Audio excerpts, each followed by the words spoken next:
First, a few announcements. I would like to acknowledge someone who has helped us a lot last year and who is helping us this year. Moving around.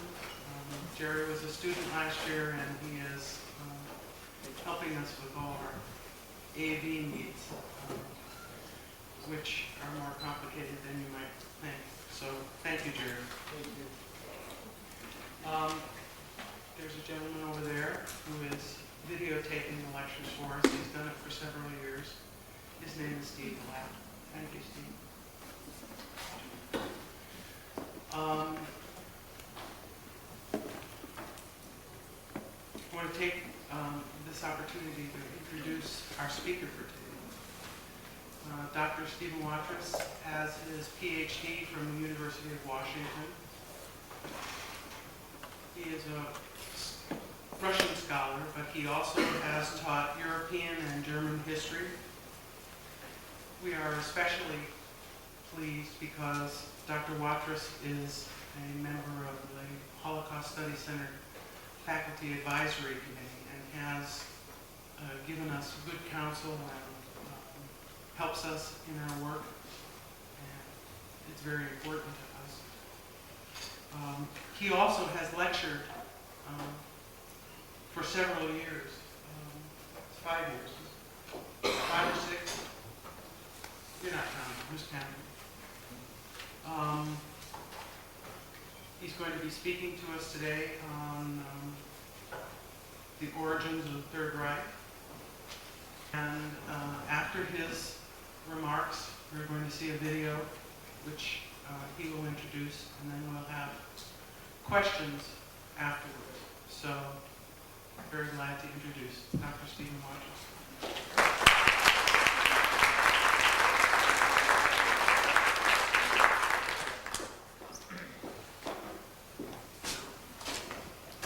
Thank you, Myrna, for your kind introduction, and it's a way back. Again, I've been given the honor, more or less, of providing the historical background to the Holocaust lecture series, as Myrna indicated, for several years in a row now, and I hope I can deliver. And as you can see by the massive timeline that many of you have received, not sure I need enough copyright. There can be a lot of information that has relevance in terms of not just the origins and rise of the Third Reich, but also the whys and hows of the Holocaust itself. A mistake was made when I had these printed up, and I discovered, fortunately, in time that the first page has not the same thing on both sides. So rather frantically, I found the proper second page, and with a team of 2 of us, we got them all stapled in time. So my apologies for the colors not matching, if that makes a difference to some of you. But we've got more important things to worry about. And really, I'd like to kick off our discussion by asking such questions as why it was the Germans, why it was Germany that spearheaded such a massive, widespread, intentional genocide as they did, and why not some other peoples that may have been eligible for such a dubious activity. And of course, why it was the Nazis is important for us too, and why the Holocaust itself happened during the wartime. Why did the Nazis need to wait for a period of time? So we're going to take up some of these issues in about the first 45 minutes or so, very roughly speaking. And I think maybe we might have time for a few questions before the film. And then I'd like, just because the film is a very traumatic experience, at least it can be, and we ought to save some time for film-related questions afterwards. This is the Triumph of the Will that was commissioned by the Führer, Adolf Hitler himself, in 1934, about 1 year after he came to power. And it obviously gives us some idea of Nazi intentions and the characteristics, without a single mention of Jews, in the film, at least this is certainly the part we're going to see, but yet we get some good insights into the Nazi character and the direction that the Nazis were going with this film. So if our lecture more or less, our presentation more or less takes us up into the early 30s, the film will be an interesting capstone in terms of what Jews and what Europe as a whole had to contend with. So by way of introduction, let's get going into the context itself. First of all, we might take a quick glance at the phenomenon of genocide in history. And I think we need to recognize that what the Nazis perpetrated on continental Europe was completely unprecedented and unanticipated by about everybody, maybe not quite everybody, in terms of some Nazis that had seemingly these ideas deeply ingrained in their aspirations. But by and large, genocides had taken place before the 20th century and before the Nazi phenomenon, and we ought to take a brief look at a few of these, but most of these genocides were rather scattered and unsystematic. We might look at, in fact, even back at the Assyrians rousting out the ancient Jews, at least most of them out of the Kingdom of Israel. We could look at other peoples that were deliberately exterminated one way or another. We can look at peoples that were non-intentionally exterminated, such as by disease, especially in the New World. We're all aware of this. And even in the settlement of the American West, the old phrase, the only good Indian is a dead one, gives us some idea of a kind of genocidal attitude, but certainly not one that was undertaken completely systematically and in the course of 3 or 4 or 5 years, whatever the case may be, and certainly not continentally in scope. So with that in mind, we might also take a look at the very terms themselves. Genocide came about after the Holocaust was perpetrated. The very term Holocaust, although it goes back to Greek times, meaning a huge fire that consumes everything that stands in its way, the term Holocaust is post-World War II as well. So our very terminology had to be invented in a way to provide some kind of new description of the atrocities in their scope and depth as they occurred, especially during World War II. Now it's interesting to me to ask the question, what was the origin, what were the origins of the idea of genocide perpetrated especially against the Jewish population in Europe.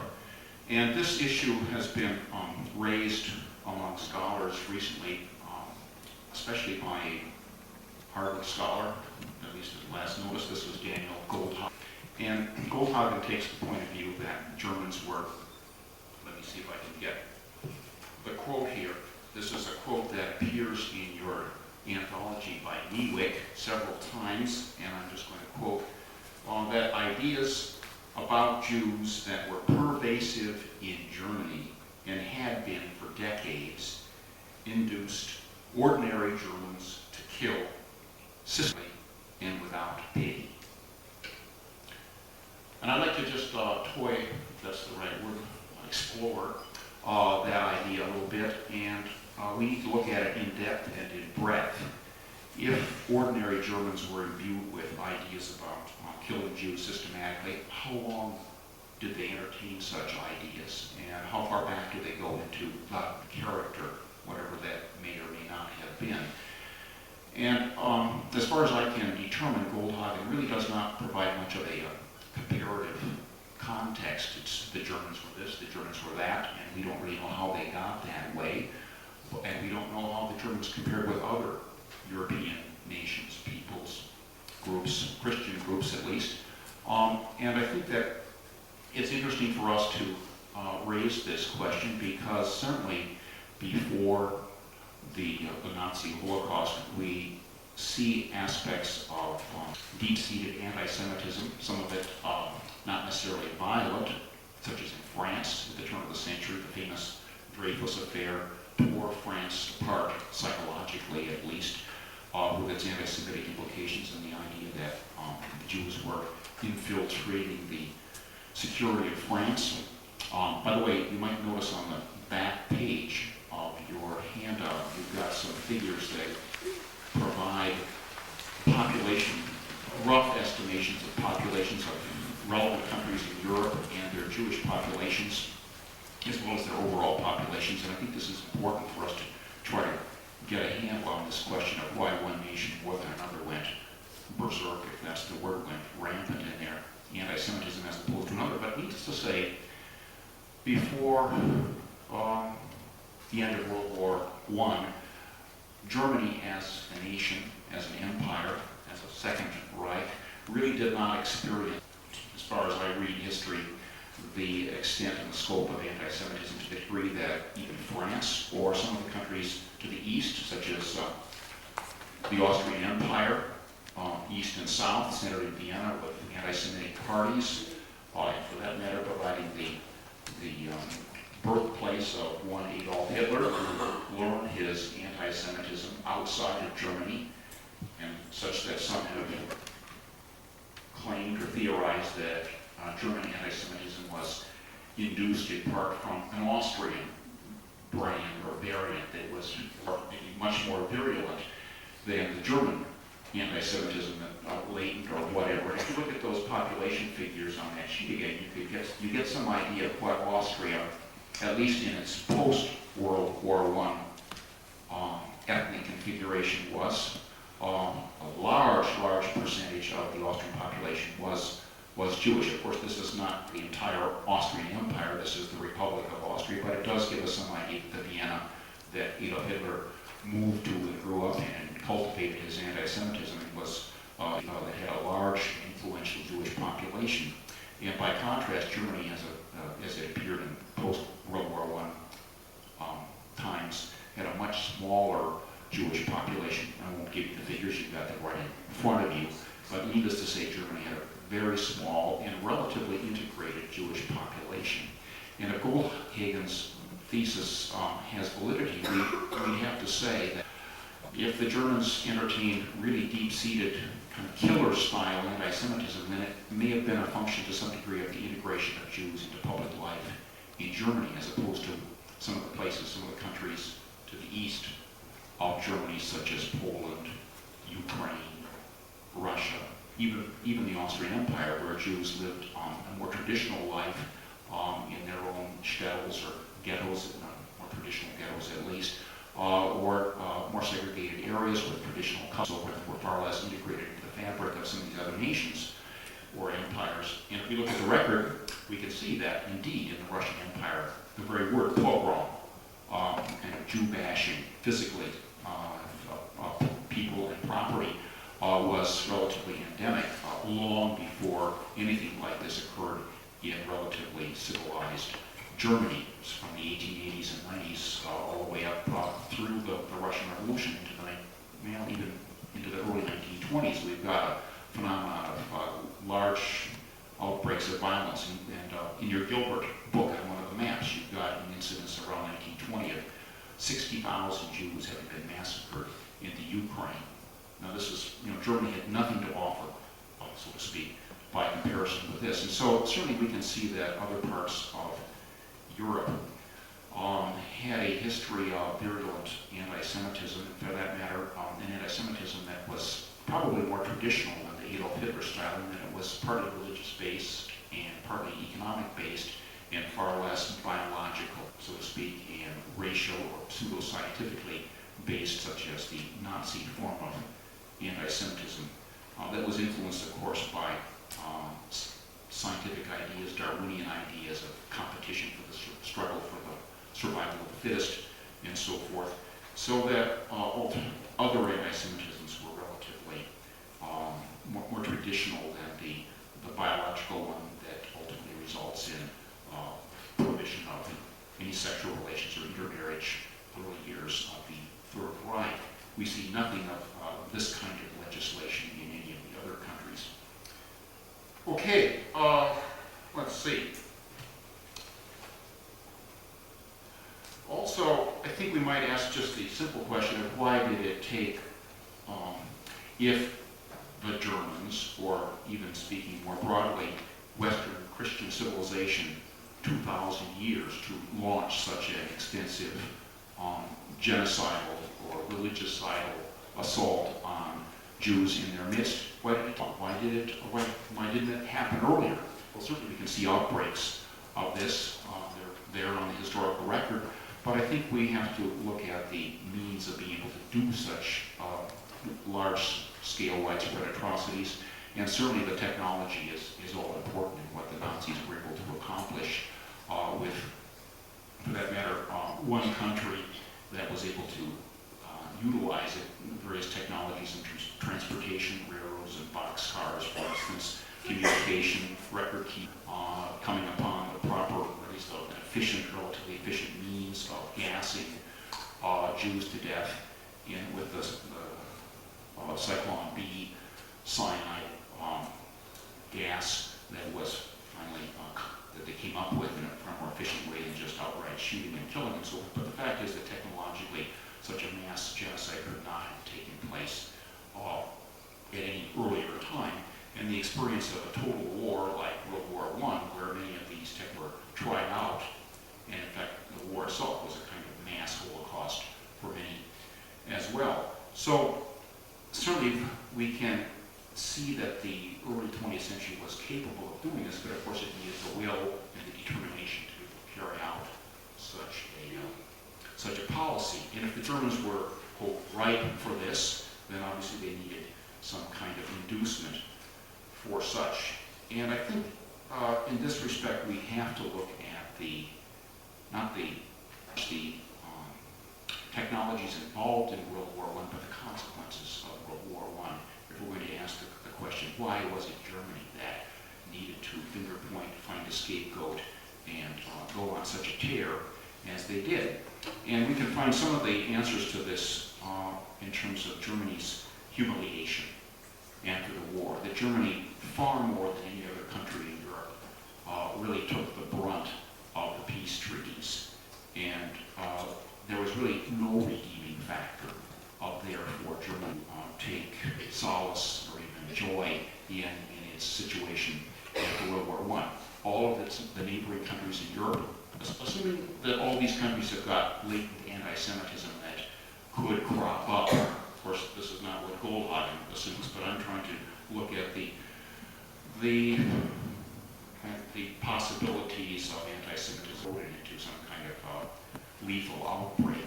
And if we look at Western Europe, most of these countries were kind of victors one way or another. And if we look at Eastern Europe, we look at the new nations of Eastern Europe, Poland, Hungary, for that matter, even the Republic, Romania, and a large nation, if you will. There was something to rejoice in where finger pointing at Jews or any other undesirable peoples wasn't as necessary as it turned out to be the case in Germany, and even in Russia, where, as you can see by the population figures, we've got the largest number. All of these figures vary because Russia's borders change in the very late 30s. But even in Russia, they had their own revolution that was, in fact, looking for German attitudes, but this was a victorious revolution that brought in communist Russia. So at least for the victors in Russia, they could take pride in the fact that they were there as a kind of launch pad for a new social order, continentally, even globally speaking, down the line. So Germany, alone of the major countries of Europe, we could call Germany a kind of revisionist power, in that it wanted to revise the status quo almost entirely, that it wanted to overthrow the peace treaty, the odious Versailles Treaty that the Allied powers had foisted on it, and in fact, the very idea that somehow the Germans had been betrayed internally in terms of stopping the fight, accepting the truce, stopping the war, accepting the truce, when it looked as though they were really sitting on top of Europe. And this is very important because about, 8 months before the truce, the armistice in November of 1918, Germany had been very prettily, so to speak, at the top of the heap in Europe, having signed a peace treaty with communist Russia that in fact gave Germany control over all these lands, that from the Baltic down through the Black expanse of land, which in fact showed that Germany was capable of conquering and ruling over areas that obviously the Third Reich under Hitler wanted to gain back for Germany. Until the armistice, we've got the Eastern Front as set and stabilized, and it was only, from our point of view, the Americans that came in and turned the tables for the whole war itself and brought about Germany's defeat. But Germany, you might say, not only had the Brest-Litovsk Treaty to look upon as a glorious moment in its recent past, but also with the humiliation of Germany, the suffering and passion, so to speak, that the film will mention briefly at the beginning. Germany felt that it had been stabbed in the back by some of its own delegates to the Allies in November of 1918 when the truce, the armistice was signed. And these included some Germans that were just a few socialist or Jewish background. And so this very idea, at least for me and others, felt that somehow these were non-patriotic Germans that had somehow far prematurely had dragged Germany out of the war when Germany had witnessed no fighting anywhere on its own soil. All the fronts were out of Germany proper, outside Germany. And so this kind of perplexity as to why Germany should have lost a war and why Germany was given such onerous, debilitating terms. The peace treaty was something that could be very for ordinary Germans, quote unquote, to understand. And of course, this also included the abdication of the emperor, of the Kaiser, William. And it also meant, according to the treaty provisions, that Germany would lose large parts of its lands to the east and to the west, not to mention its colonies, but especially that Germany would be labeled with guilt for the war. The clause that Germany was the guilty party and we started World War I was an especially bitter pill for many Germans, at least. I'm not saying all Germans. We know that many Germans got over some of these problems on various occasions. But also, Germany was to be demilitarized along the French boundary, that no German troops could enter this area, and that the German army was reduced to a maximum of 100,000 and no more. So there were all kinds of limitations, including the very difficult reparations that Germany had to pay to all the countries that it had invaded, Belgium and France most of all, for its role in the war. And so all of these provisions tended to depress German self-confidence and the German economy, the German psyche, and a revulsion against the terms of the treaty was seen almost immediately. And whenever Germany got into a bad scrape, a bad situation, obviously the feeling that somehow Germany was enclosed and kept down by these treaty provisions got to be larger and larger. So here's the point, in a sense, that Germany had a far greater scapegoat, a propensity of looking for scapegoats than did the other powers of Europe. Even some of the small revisionist powers, such as Hungary or Bulgaria, to mention that there were a few others that did want to get out of their boxes and their cages that the Allies had placed on them. But also, with these humiliations, the Allies had more or less said to Germany, you must be a republic. This was a war to make the world safe for democracy, and Germany was forced to become a democratic republic. According to what the Allies, they all agreed on this, and the so-called Weimar Republic was established with a very liberal constitution. Multi-party democracy was established, and many parties competed in this respect. And we might say that a number of Germans welcomed this, but a number of other Germans sulked and were quite dissatisfied with the very fact that Germany had no real say in having established its own form of government. So the question of national self-determination was a big issue. Another important element in the early post-war situation was that Germany lost, well, you might say not only lost a lot of lives outside of Germany in the war, but there were many casualties. And these war veterans, there was not that much bombing in Germany, of course. So these war veterans that came back were a drag in some ways on the economy and on society. And this idea of a healthy society, of trying to get Germans physically healthy and you might say be able to contribute, participate in Germany's revival was an issue for some people. And we'll see elements of this in our film, this idea of a healthy society, of good food, good air, good nature, good exercise, good camaraderie, and so forth, was an effort on the part of, you might say, the racial hygiene movement, and this idea of dealing with the problem of people that were disabled one way or another, and of course disabilities were extended as far as race, peoples that were feel to be drawbacks and drags on the German aspirations for greater self-determination. So even with healthy Jews or gypsies or ideological enemies like communists, these people fought the wrong way, and they could obviously infect through intermarriage or sexual relations or what have you, the healthy Germans. So this issue of creating a healthy society was an important one in the minds of many Germans in the interwar period, this war-healthy society.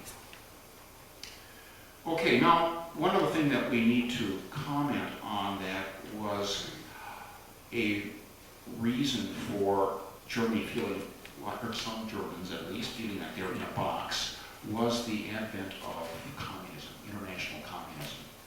And as many of you know, the original founding father of the idea of communism was Karl Marx, who was a German of Jewish background. He abjured his Jewishness and his religious training, so to speak, as a young person. And despite all this, if one was an anti-Semite enough, one could look upon communism and Marxism, and for that matter, aspects of socialism as being infected with Jewish ideas. And this is, in fact, what not just some Nazis did, but also looking at the new Soviet communists. There were a number of people of Jewish background there in the leadership of the Soviet Union.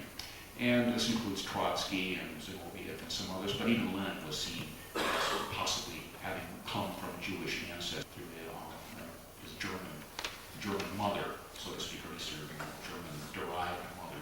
So here we're looking at this problem on two hands, so to speak, on two sides of those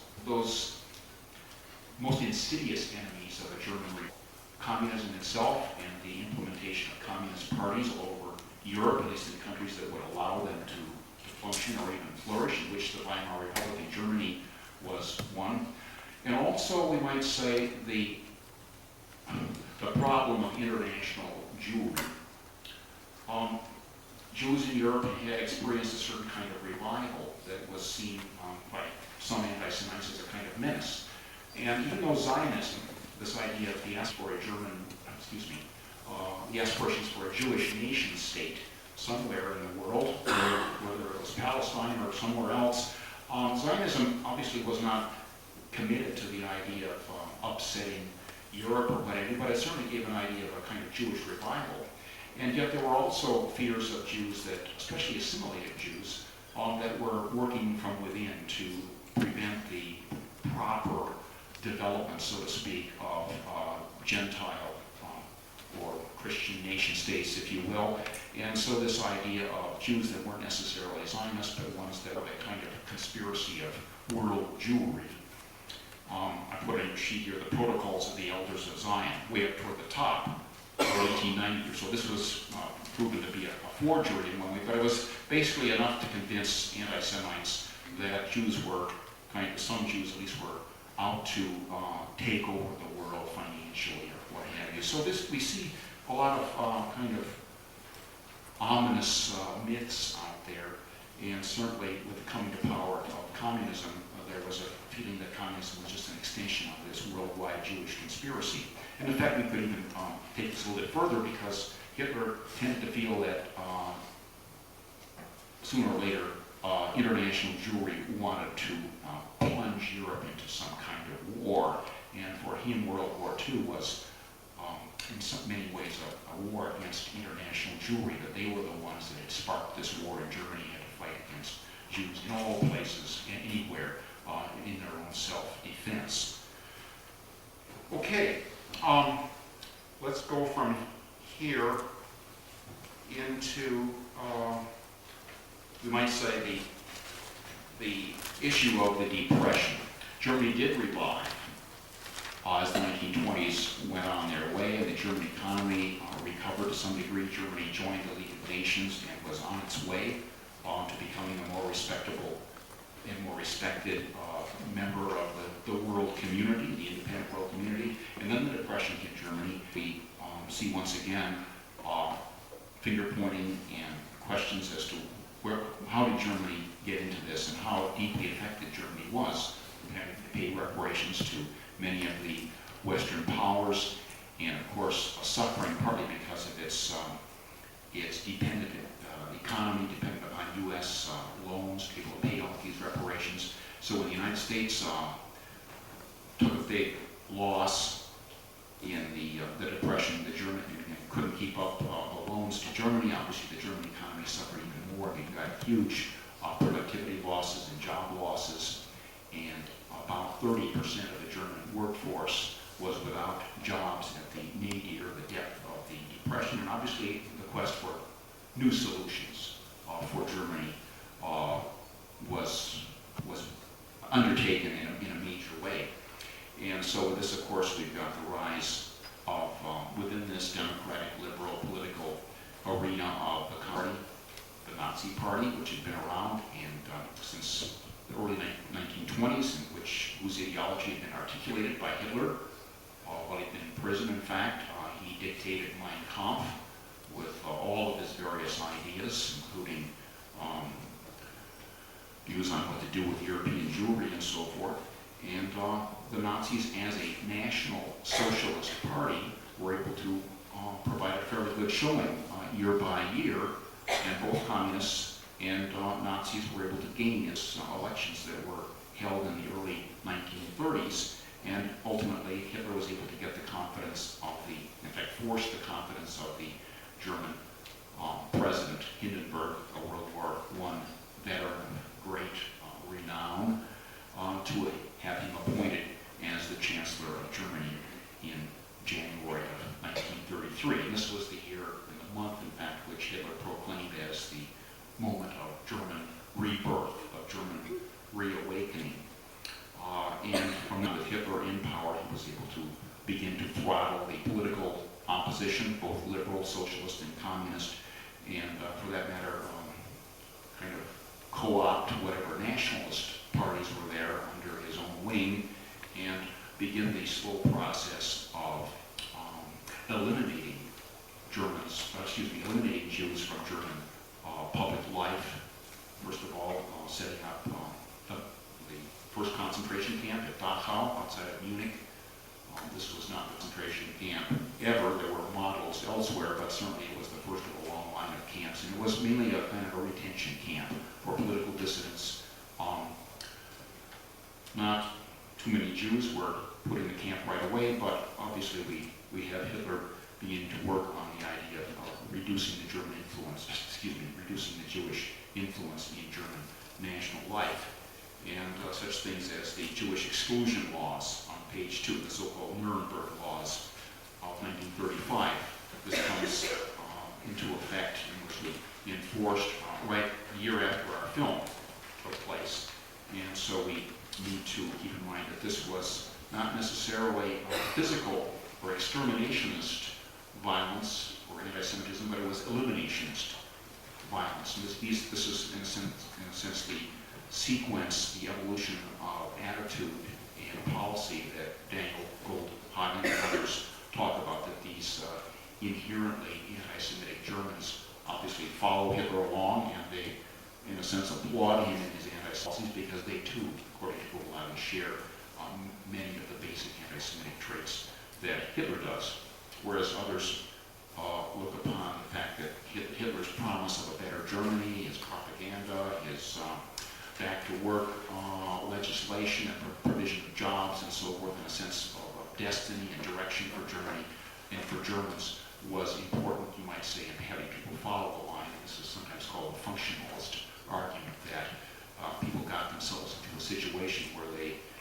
were urged a certain way, and this in some ways is the opposing view to the Goldhagen idea of intentionalism, that not only Hitler but Germans themselves were latently intentionalists, that they intended, when given the proper circumstances from the beginning, in a kind of straight line, quote unquote, to transfer their anti-Semitism to elimination from the country, from public life, and then later to extermination. But of course, we can't have a genocide and a Holocaust until we've got most of Europe under German control. And this is why we really have to see a World War II launched both east and west for Hitler's idea, to the extent that he believes that all Europe needs to be rid of Jews, to take place. And so in this sense, we have to wait for these many, many millions of Jews. I've got a general estimate of how many Jews there were in continental Europe, roughly 8 million Jews.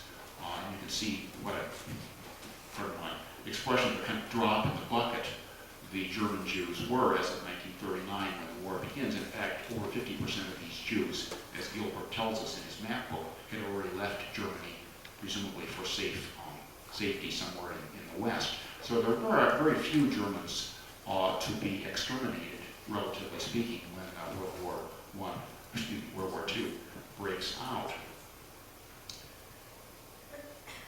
So at this point, we're ready for the war, and Hitler's not only of restoring proper German power and supremacy over Europe as it rightfully belonged to the Germans as a superior race, an Aryan people, but also to redeem many of the Germans that had been excluded from participation in Germany proper.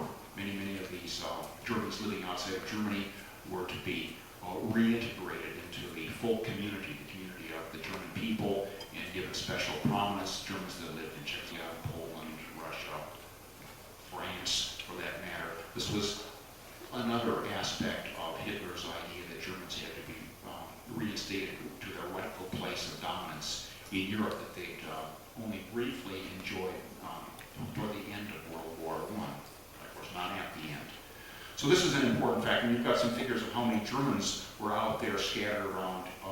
Of course, in this case, it's the world. It's not just Europe, but of course, most of them, the Auslandsdeutsche, as they were called, the Germans outside of Germany, were in Eastern Europe, and this, of course, is where most of World War II, in terms of vast land conquests, ended up. Okay, well, I think we've seen to some degree a kind of development of not only Germany and its attitude that it needed to rebound from its humiliation after World War I, and its quest to fulfill a kind of Third Reich that was at least on par with the earlier First Empire, First Reich of the Middle Ages, and the Second Reich that collapsed at the end of World War II, and this Third Reich was, of course, the last, as we all know, for 1,000 years in Germany, was to rule the roost as it rightfully should, as a superior people. And let's keep in mind, too, that other non-Jewish peoples, especially when seen as inferior to Germans, such as the Slavs, that would also provide a major workforce one way or another. But we also know, too, that many of these Slavs were anti-Semitic and cooperated with Hitler. You didn't have to be a German to be anti-Semitic or even a killer anti-Semitic when push came to shove during the war. May I stop right now and see if we've got any questions or comments, concerns? Please, Joel. I think there's a couple of mistakes on the chart of the population. The Austrian population was about 2.9%, 29%.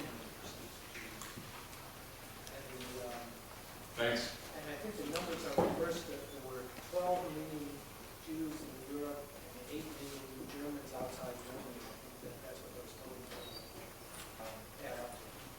Well, Gilbert says about 8 million. I got the figure straight from Gilbert, but regardless, thank you.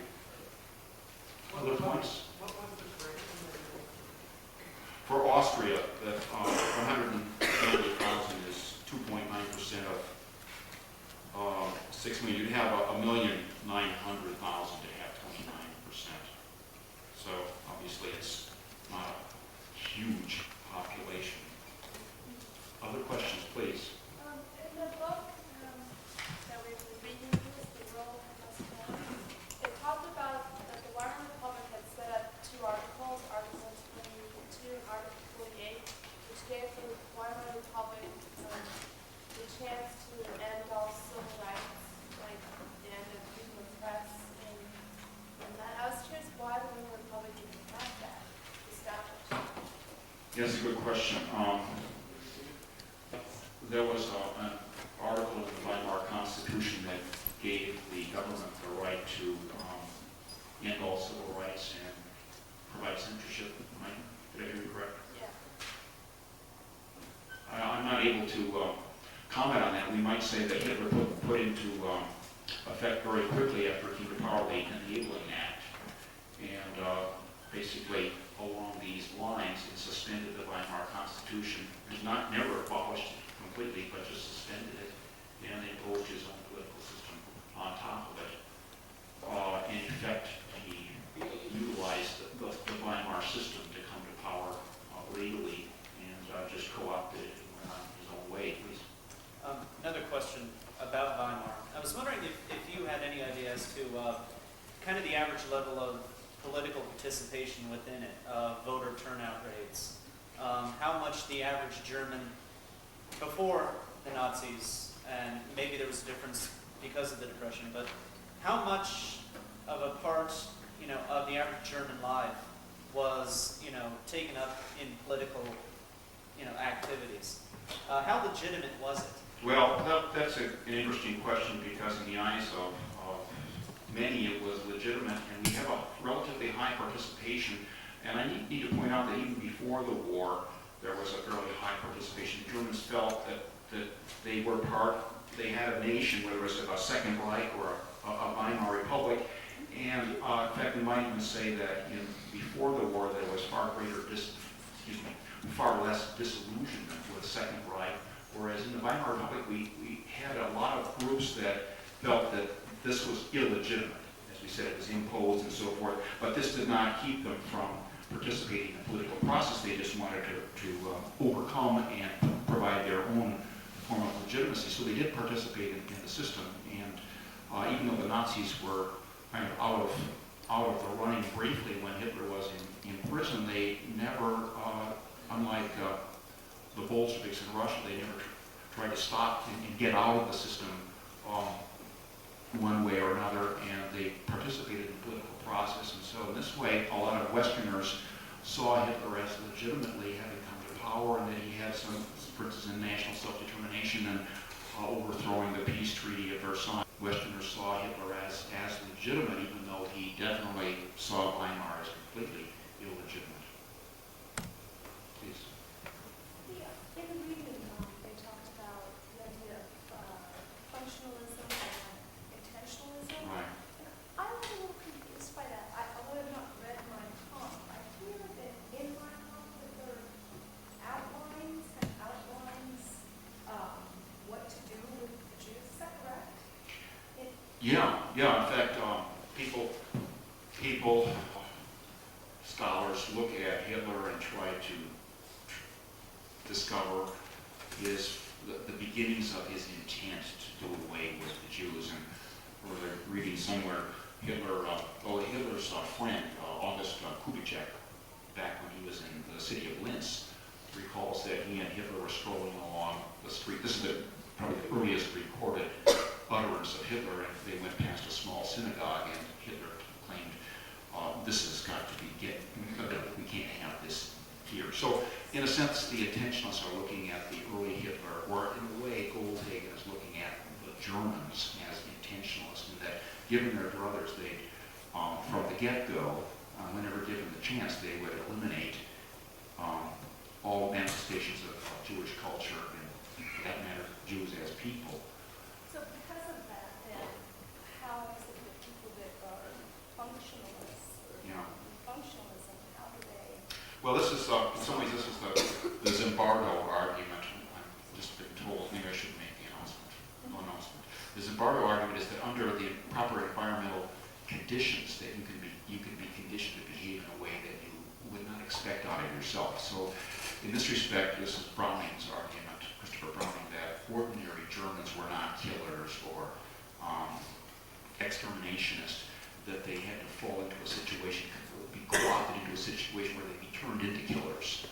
And whereas Goldhagen is not a functionalist at all, basically he sees that the Germans were already that way, to kind of give them the green light in terms of an environmental change, and they go for the jugular. That's a little bit glib and simplistic, but it at least provides us some kind of explanation. I'm not in this class, so I'm not reading the book, but what I wanted to know is, were there Jews fighting for Germany during World War I? I mean, how did they ignore the nationalism? Well, the nationalism was a far more inclusive nationalism. In fact, only some socialists, and of course there were a few socialists dropped out. Some of them went to Switzerland for safety among Germans. But by and large, and this is what I say about assimilationist tendencies, integrationalist tendencies in Germany, that Jews saw themselves as good Germans in this respect. And most Germans saw them, from what we can see, we can't read into how Gentile Germans thought about things back in 1910 or 1914, but by and large, the evidence suggests that they were not eliminationist or exterminationist, or even that rabid anarchist, and certainly much less so than in other places of the East. But on the other hand, too, you've got Jews that fought in the Russian army, too. They weren't exempt from the draft. Nobody was exempt from the draft. This includes Austria-Hungary, whether it's an empire or a republic. Other points? Well, let's get ready for our take on the triumph of the will. I just want to make a couple of quick comments. Not that you won't see these things for yourself when you look at the film, but I want to introduce the film a little bit with a quote from a seasoned observer back then, none other than George Orwell. We'll get away from Browning and Goldhagen, get back to an outside observer. And Orwell writes, Hitler knows, present tense, that human beings don't only want comfort, safety, short working hours, hygiene, birth control, and in general, kindness. They also, at least intermittently, want struggle and self-sacrifice, not to mention drums, flag, and loyalty parades. Whereas socialism and even capitalism have said to people, we offer you a good time. Hitler says to the people, I offer you struggle, danger, and death. And as a result, a whole nation flings itself at his feet.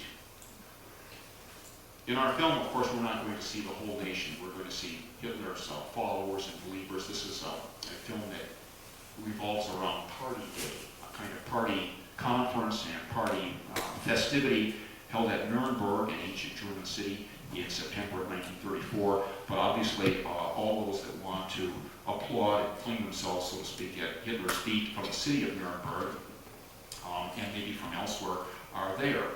And one interesting option, maybe I'm off base, but if you think about the music in the film as it's played in the backdrop, we see both kind of comforting, soothing music, especially at the beginning when Hitler descends from the skies and the clouds as a kind of deliverer for the German people, using the latest technology, by the way, the airplane. But he descends from the skies, and here we have Wagner's music that is comforting in a way and peaceful. And then the other branch, the other kind of music that we have, especially in the nighttime, is marching music. A very simple music, not very complex, but one that's going to kind of rev up the Germans to at least those there in attendance to some kind of cause. So music is one thing to notice, but let's more importantly look at the pageantry, the flags, the symbols and so forth, the uniforms. Obviously this is the whole idea of insignia and flags, banners, uniforms, standards, torches, bonfires, is to present a kind of new alternative society, a new looking at the world than socialism, capitalism as such, communism, Weimar Republic, the bourgeoisie. And in this respect, trying to get people's emotion involved one way or other is very important. We also see an element of systematic organization in the marching, the timetable of events, the slow, deliberate movement of the motorcade with Hitler and his Mercedes, as you'll see there. Everything is perfectly synchronized, and although that may be a not exactly correct idea of looking at the Nazi Party and the functioning of the Third Reich, because we know there was a lot of autonomy and independence in higher circles. Certainly this idea of organization we can see applied to the extermination later on. So the Nazis are on a roll. They've got an immense sense of self-confidence and direction, a feeling that they're chosen, and they've got a lot of popular participation behind them, a lot of appeal, and that they can do what they want, and they can do it systematically in a highly organized way. But we also see the awakening of Germany. Hitler mentions this, the film mentions this, that people are now given, Germans, Aryan Germans are given the chance to participate in a wholly new type of life, the life throbbing and pulsating of the full community, so to speak. They're given jobs, they're given pride in the achievements of the people just in the last 16 months since Hitler came to power. And since we see, of course, the deliverer of all these goods, the Nazis with Hitler at the time, allow enough time for us to see the film. But we also see the emphasis on health, hygiene, exercise, a healthy youth with camaraderie and a feeling of direction, going somewhere, but also getting back to nature, the magnificently organized tent city that you'll see outside of Nuremberg. And also, too, notice Nuremberg, this medieval city where Hitler is evoking the glories of the German past that will now be equaled, if not by the glorious German present. So the castles and the spires of the churches and the old buildings and architecture and the old statues are all part of the German history and the German culture that Germans should be proud of. They don't have to feel that it's being kind of pushed around by the outer world. If there's adventure and struggle and self-sacrifice, as George Orwell puts it, we have to wait for the speeches in the film to see this. Well, I think that I've spent enough time introducing the film, just the things to watch for. So if we could have the lights. Well, hang on. Don't turn the lights off. We have to do a couple. Okay.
Anlass des 6. Parteitages eröffne ich mit dem ehrfurchtsvollen Gedenken an den in die Ewigkeit eingegangenen Generalfeldmarschall und Reichspräsidenten von Bruck. Wir gedenken des Generalfeldmarschalls als des ersten Soldaten des großen Krieges und gedenken damit zugleich unserer gefallenen Kameraden. Ich begrüße die hohen Vertreter mächtiger Staaten, welche der Partei die Ehre erweisen, an der Tagung teilzunehmen. In aufrichtiger Kameradschaft begrüßt die Bewegung besonders die Vertreter der jetzt unter dem Befehl des Führers stehenden Wehrmacht.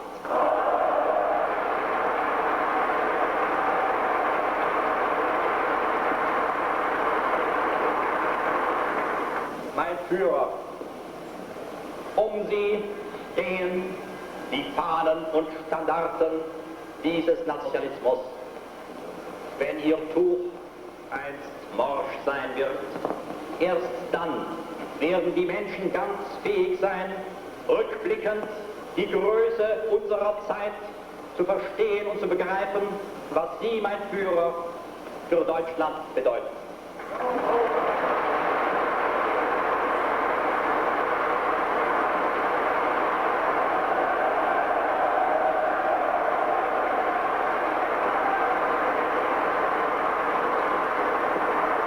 Deutschland.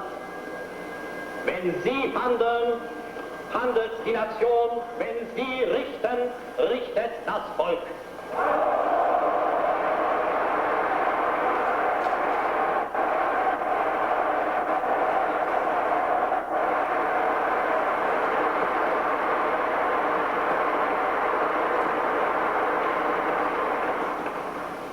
Unser Dank ist das Gelöbnis, in guten und in bösen Tagen zu Ihnen zu stehen, was da wolle.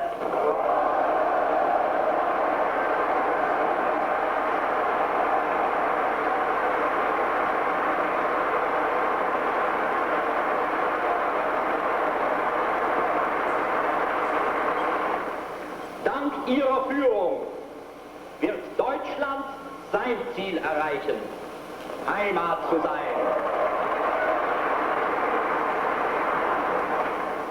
Heimat zu sein für alle Deutschen der Welt.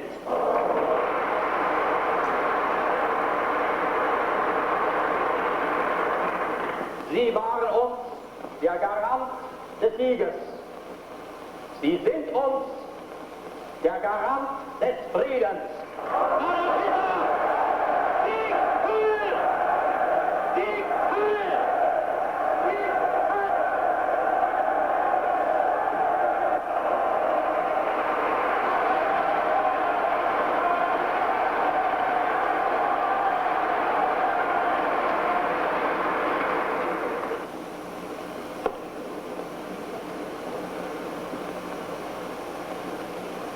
Es gibt keine Revolution als Dauererscheinung, die nicht zur vollkommenen Anarchie führen müsste. So wie die Welt nicht von Kriegen lebt, so leben die Völker nicht von Revolutionen. Es gibt nichts Großes auf dieser Erde, das Jahrtausende beherrschte und in Jahrzehnten entstanden wäre. Der größte Baum hat auch das längste Wachstum hinter sich. Was Jahrhunderten trotzt, wird auch nur in Jahrhunderten stark.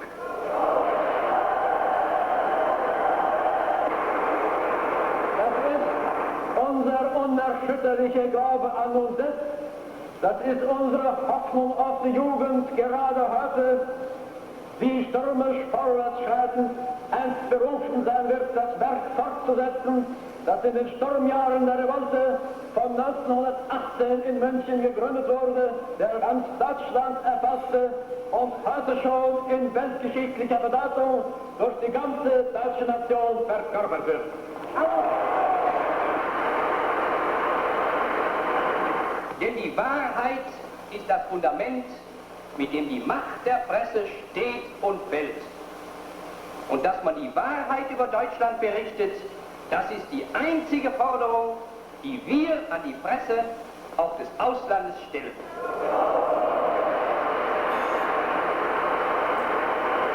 Mit dem Bau der Reichsautobahn ist an 51 Stellen im Reich begonnen.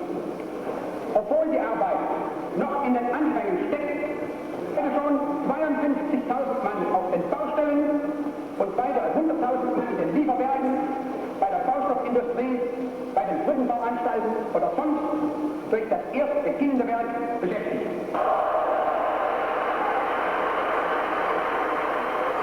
Wohin wir blicken, überall wird gebaut, überall werden Werte verbessert und Werte neu geschaffen, überall herrscht seit einem Jahr reges Leben und in Zukunft reges Leben herrscht. Die gesunde Haltung unserer Bauern ist die erste Voraussetzung für das Blühen und Gedeihen unserer Industrie, für den deutschen Binnenhandel und für den deutschen Export.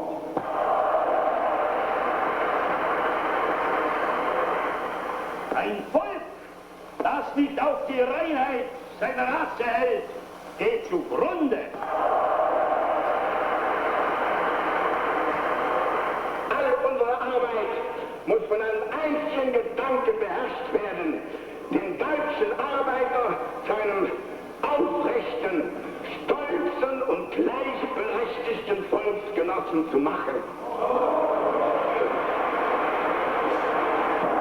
Ich kann nur als Führer der deutschen Rechtsdiener sagen, dass da das Fundament des nationalsozialistischen Staates die nationalsozialistische Rechtsordnung ist, für uns oberster Führer auch der oberste Gerichtsherr ist. Und dass wir, die wir wissen, wie heilig gerade unserem Führer die Grundsätze dieses Rechtslebens sind, auch Ihnen Volksgenossen versichern können, Ihr Leben, auch Ihr bürgerliches Dasein ist gesichert in diesem nationalsozialistischen Staat der Ordnung, der Freiheit und des Rechts.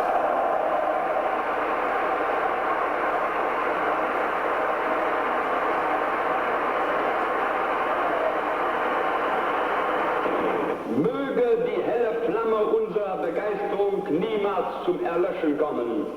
Sie allein gibt auf der schöpferischen Kunst einer modernen politischen Propaganda Licht und Wärme.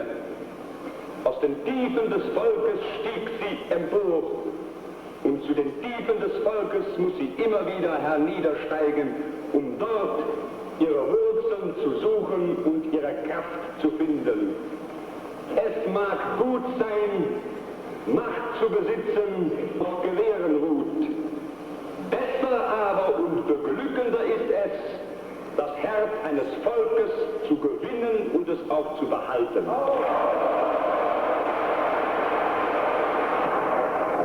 Das deutsche Volk ist heute nicht und seelisch reif für die Einführung der allgemeinen gleichen Arbeitsdienstpflicht.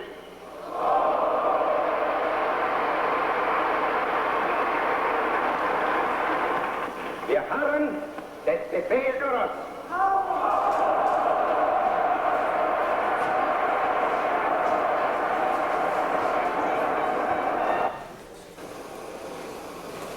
Well, you get, I'm not sure you can hear me, you get some idea of the Nazi leaders there. Of course, we don't see Himmler, who was in charge of concentration camps, but we do see, we saw Judas Streicher, who maintained this idea that you have to have a nation that the nation's going to be racial purity intact, which is the closest we came today in terms of getting some idea on keeping Jews out and away.